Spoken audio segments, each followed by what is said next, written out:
मी आता औरंगजेबाला पुन्हा दिल्लीला नाही जाऊ देणार. इथेच कुठेतरी सह्याद्रीच्या कुशीत झोपवणार. तुमची इच्छा आहे ना त्याला इथं गाडायची,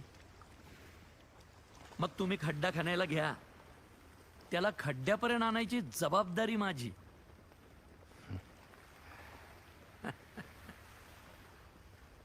तुमच्यासारखा मामा प्रत्येकाला मिळो. अहो, तुमच्यासारखा भाचा मिळायलाही नशीब लागतं शंभूराजर. आज हा संभाजी जे काही आहे ते फक्त तुमच्यामुळे हंबीर मामा.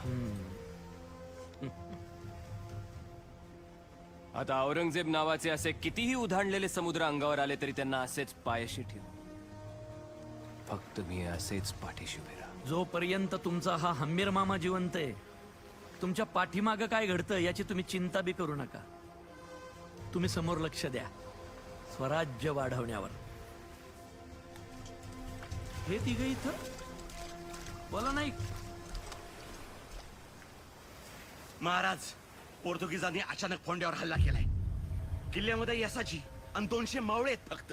आजूबाजूला कुणी मोठा सरदार नाही वय. नाही, त्याचं 20 वर्षाचं पोरग कृष्णाजी आणि यसाची एवढेच आहेत. महाराज, अजून एक वाईट बातमी आहे. सरजा खान गेला.